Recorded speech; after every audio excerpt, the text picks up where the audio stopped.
जी हाँ, तो ये F1 और F2 जो हमारी फोर्सेज हैं इनका फलक्रम से D1 और D2 डिस्टेंस गिवन है। तो F1 जो फोर्स है ये इस रॉड के ऊपर टॉर्क लगा रही है और रॉड को घुमाने की कोशिश कर रही है इस तरफ, right. So this is my anti clockwise direction. और जो F2 जो मेरा फोर्स है वो इस रॉड को घुमाने की कोशिश कर रही है in the clockwise direction, that is. और इनकी जो वैल्यू होगी उसको हम कैलकुलेट कर सकते हैं। F1 D1 होगी मेरा टॉर्क T1 की वैल्यू और F2 T2 होगी मेरे टॉर्क T2 की वैल्यू। क्योंकि टॉर्क मेरा एक वेक्टर क्वांटिटी है तो मेरे को इसको with their sign proper science मेरे को ऐड करना पड़ेगा। तो नेट टॉर्क जो इस ऑब्जेक्ट पे लग रहा है वो T1 माइनस T2 है। तो डेफिनेटली जिसकी वैल्यू बड़ी होगी T1 या T2 उसी की डायरेक्शन में मेरा जो रॉड है वो टिल्ट हो जाएगा, राइट।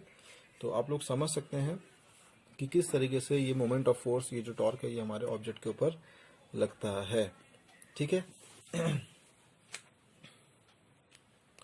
अगर ये ऑब्जेक्ट मेरा बैलेंस्ड है, अगर ये ऑब्जेक्ट मेरा बैलेंस है, ना मेरा राइट साइड में टिल्ट हो रहा है और ना मेरा लेफ्ट साइड में टिल्ट हो रहा है, दैट मीन्स उस केस के अंदर जो नेट टॉर्क जो मेरा ऑब्जेक्ट का होगा वो मेरा कितना होगा, लेट्स सपोज 0। तो उस केस में हम लोग कह सकते हैं कि F1 D1 should be equals to F2 D2। In that case F1 upon F2 is equals to D2 upon D1 and this is known as mechanical advantage. This is known as mechanical advantage. तो आप इस चीज को बड़े ध्यान से समझें कि जो टॉर्क हमारे ऑब्जेक्ट के ऊपर एक्ट करता है, टॉर्क को कैसे निकाला जाता है और किस तरीके से उसकी डायरेक्शन ली जाती है, और अगर नेट टॉर्क मेरा 0 हो जाए उसके क्या मतलब होते हैं। अब जरा इस चीज को हम एक स्टेप फर्दर ले जाते हैं। तो मान लेते हैं कि मेरे पास एक ऑब्जेक्ट है और इस ऑब्जेक्ट पे हम लोग ध्यान से देख सकते हैं कि इस ऑब्जेक्ट को हम इस एरो के थ्रू हम बैलेंस करना चाहते हैं। मतलब मैंने एक पॉइंट के ऊपर, मैंने एक फिंगर के ऊपर इस पूरे ही ऑब्जेक्ट को मैं बैलेंस करना चाहता हूँ। तो मेरे को फिंगर वो ढूंढना पड़ेगा by hit and trial method. मैं बार बार मैं फिंगर को अलग अलग पोजीशन में लगा के देखूंगा जब तक ये जो मेरा ऑब्जेक्ट है ये मेरा बैलेंस नहीं हो जाता। जैसे हम इस पेन को अगर हम बैलेंस करने की कोशिश कर रहे हैं फिंगर के ऊपर, तो हमने देखा कि अगर मैं ज़्यादा इस तरफ रखता हूँ तो ये एक तरफ टिल्ट हो जाता है, इधर रखता हूँ तो ये इस तरफ गिरने लगता है। तो हिट एंड ट्रायल मेथड से बार बार आगे पीछे करके मैं वो एक पोजीशन निकाल सकता हूँ जहाँ पर मेरा ये ऑब्जेक्ट क्या हो जाए, बैलेंस हो जाए। और इस बैलेंसिंग कंडीशन को हम कैसे डिफाइन करते हैं कि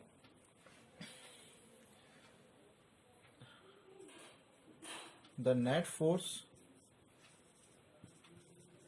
acting on the object should be 0 and net torque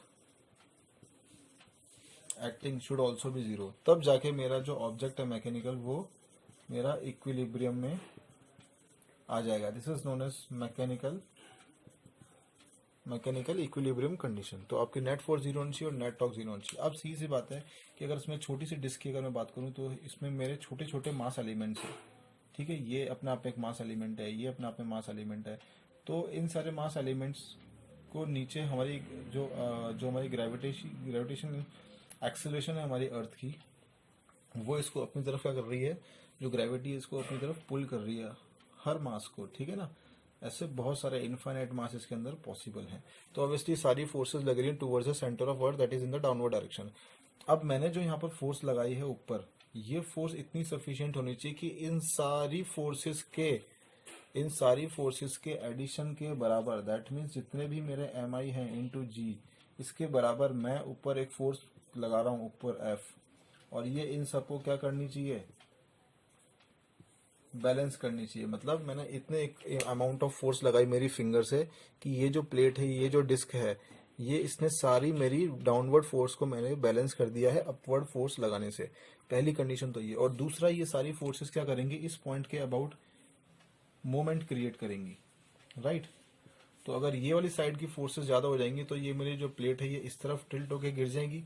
अगर ये फोर्सेस मेरी ज्यादा हो जाएंगी तो ये वाली मेरी प्लेट इस तरफ टिल्ट होके गिर जाएगी। पर अगर मेरी प्लेट अगर टिल्ट होके नहीं गिर रही है, इसका मतलब जितने भी मेरे लेफ्ट साइड वाले मूवमेंट हैं, या फिर मैं बोलूँ जितने भी मेरे एंटी क्लॉकवाइज वाले मूवमेंट हैं, वो मेरे क्लॉकवाइज मूवमेंट्स के बराबर हो चुके हैं। तो इनफैक्ट नेट जो टॉर्क है इस ऑब्जेक्ट के अंदर वो भी मेरा कितना हो गया है, 0 हो गया। तो दैट मीन्स ये मेरा ऑब्जेक्ट जो है ये कम्प्लीटली बैलेंस हो गया है।